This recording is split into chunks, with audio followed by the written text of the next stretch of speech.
एक समय की बात है, भरतपुर नामक एक गांव में सुशीला अपने पति और बच्चे के साथ रहती थी। सुशीला की एक ननद भी थी जिसे सुशीला बिल्कुल भी पसंद नहीं करती थी। सुशीला चाहती थी कि उसकी ननद सोनिया की जल्द से जल्द शादी हो जाए और वो उनके घर से चली जाए। सुशीला जब देखो तब सोनिया के ऊपर हुक्म झाड़ती रहती और उससे दिन भर घर का काम काज करवाती। सोनिया अपनी भाभी को कुछ नहीं बोलती थी और वो घर का सारा काम करती। एक दिन सुशीला सोनिया से बात करते हुए, ए लड़की, चल कपड़े धो जल्दी।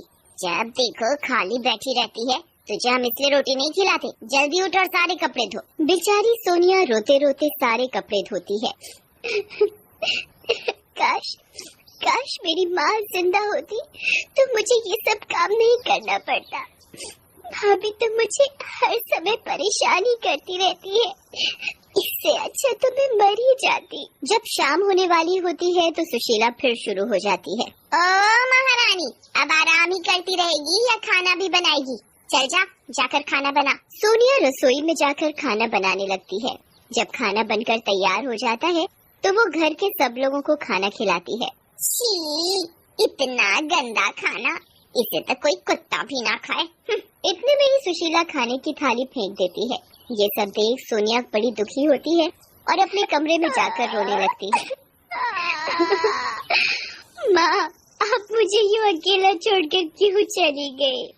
यहाँ मेरा कोई नहीं है, मुझे भी अपने पास बुला लो।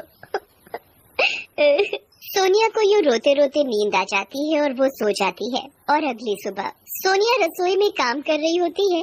तभी सुशीला रसोई में आकर सोनिया से कहती है, देख सोनिया, होली का त्योहार आने वाला है और घर में बहुत सारा काम है। पूरे घर की साफ सफाई करनी है, गुजिया बनानी है और भी तैयारियां करनी है। भाभी, आप चिंता न करें, मैं सब कर लूंगी। होली का नाम सुनकर सोनिया को एक पल के लिए अपने पुराने दिन याद आ जाते हैं। वो भी क्या दिन थे जब मैं और मेरी सहेली मिलकर होली का त्योहार बड़ी धूमधाम से मनाते थे। हम सब आपस में होली खेलते थे। कितना समय हो गया होली खेले हुए, अब तो सिर्फ पुरानी यादें ही रह गई हैं। जब माँ जिंदा थी तब मैं अपनी सहेलियों के साथ खूब होली खेला करती थी। कितना शौक था मुझे होली खेलने का, लेकिन जब से भाभी शादी करके आई तो मैं कभी होली खेल ही नहीं पाई। बस सारा दिन होली पर काम ही करती रह जाती हूँ। तभी बच्चे सुशीला के पास शोर मचाते हुए आते हैं। कल होली है माँ, हमें होली के लिए रंग और पिचकारी चाहिए। ठीक है, मैं तुम्हें शाम को बाजार से होली का सामान दिला लाऊंगी। सोनिया भी बच्चों की बात सुनकर हिम्मत जुटाकर सुशीला से कहती है, भाभी, आप बच्चों के लिए रंग और पिचकारी लेने जाओगे तो मेरे लिए भी ला देना। तेरी उम्र है होली खेलने की, जा, घर में कितना काम पड़ा है, जा जाकर काम कर। सोनिया कुछ नहीं कहती है और चुपचाप अपने काम में लग जाती है और काम करते हुए वो रोती जा रही थी। कुछ देर में शाम होने वाली थी। सुशीला अपने कमरे में बैठी आराम से टीवी देख रही थी तो वो सोनिया को आवाज लगाती है, सोनिया, ओ सोनिया, कहाँ मर गई? एक बार में तो उसे कभी सुनाई नहीं देता। हाँ भाभी, कहाँ थी? कितनी देर से तुझे आवाज लगा रही थी, पता नहीं कब तू मेरा पीछा छोड़ेगी। भाभी, आप ऐसा क्यों कह रहे हो? जबान लड़ाती है मुझसे।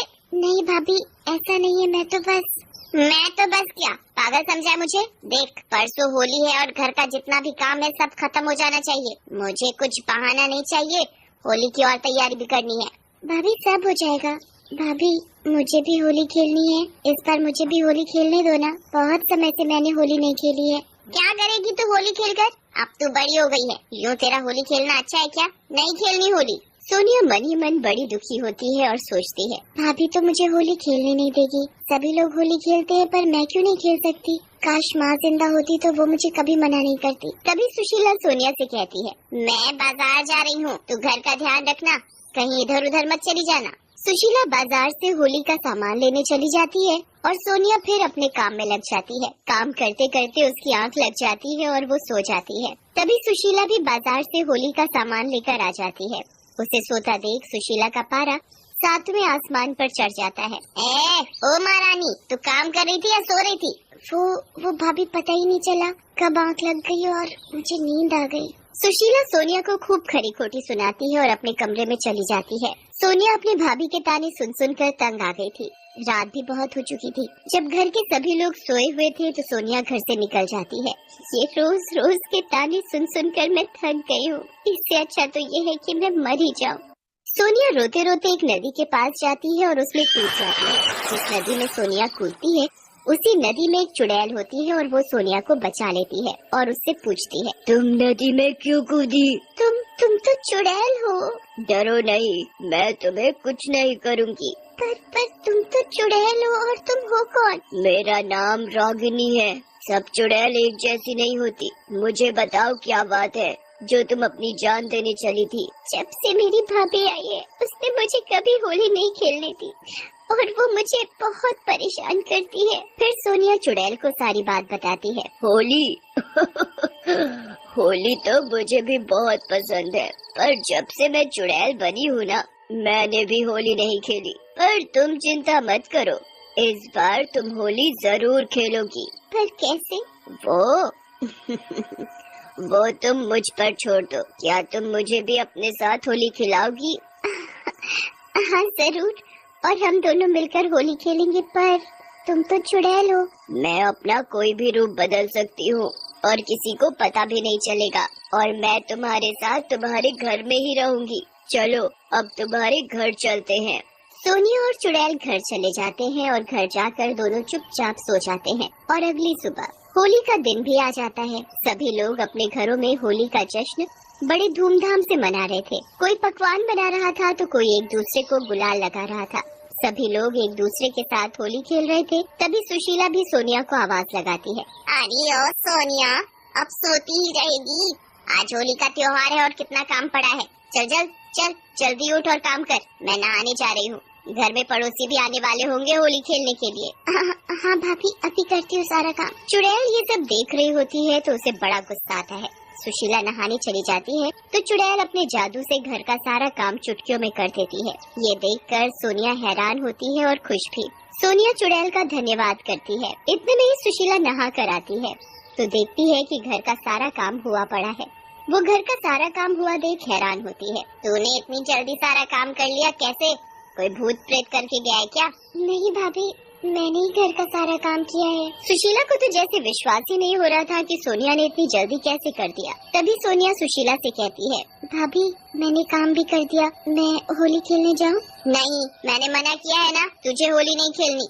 देख अभी घर में मेहमान आते ही होंगे। सोनिया सुशीला की बात सुनकर उदास हो जाती है। सोनिया तुम उदास मत हो, तुम होली जरूर खेलोगी। इतने में सुशीला के घर पड़ोसी और रिश्तेदार होली खेलने आ जाते हैं और वो सब एक दूसरे को रंग लगाते हैं। जैसे ही सुशीला पड़ोसियों के गुलाल और रंग लगाने आती है तो चुड़ैल अपने जादू से सुशीला को गिरा देती है, जिसकी वजह से उसका पैर टूट जाता है। हाय रे, मेरा पैर, मर गई रे, इसे भी आज के दिन टूटना था। अब मैं होली कैसे खेलूंगी? तभी सोनिया सुशीला के लिए हल्दी वाला दूध लेकर आती है और उसके पैर की मालिश करती है। सोनिया सुशीला की सेवा में कोई कसर नहीं छोड़ती और ये सब देखकर सुशीला रोने लगती है। मैंने तेरे साथ कितना गलत किया, फिर भी तू मेरी सेवा कर रही है। भाभी आप भी तो मेरी माँ जैसी हो। अगर मेरी माँ होती और उन्हें कुछ हो जाता तो तब भी तो मैं ऐसे ही करती ना, तो अब क्यों नहीं?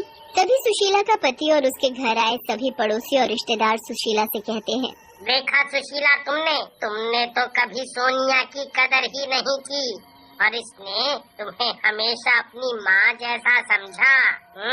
मैं अपने किए पर शर्मिंदा हूँ, मुझे माफ कर दे सोनिया। नहीं भाभी आप ऐसा मत बोलो, आप तो मेरी माँ जैसी हो। तभी सुशीला सोनिया से कहती है, सोनिया तुझे होली खेलना पसंद है ना? जाकर खेल ले होली। नहीं भाभी मुझे नहीं खेलनी होली, वैसे भी आपकी तबीयत ठीक नहीं है। मैं कह रही हूँ ना, जा खेल ले होली। सोनिया खुश हो जाती है और वो अपनी भाभी से कहती है कि मेरे साथ और कोई भी है, वो भी मेरे साथ होली खेलेगी। तभी चुड़ैल सबके सामने आती है तो सभी लोग चुड़ैल को देखकर डर जाते हैं। चुड़ैल, ये तो चुड़ैल है। डरो मत, मैं तुम्हें कुछ नहीं करूँगी। तभी सोनिया चुड़ैल के बारे में सभी लोगों को बताती है। इसे भी होली खेलना अच्छा लगता है, ये भी हमारे साथ होली खेलेगी। हाँ हाँ क्यों नहीं, ये भी हमारे साथ होली खेलेगी। फिर चुड़ैल और सोनिया सभी लोगों के साथ जमकर होली खेलते हैं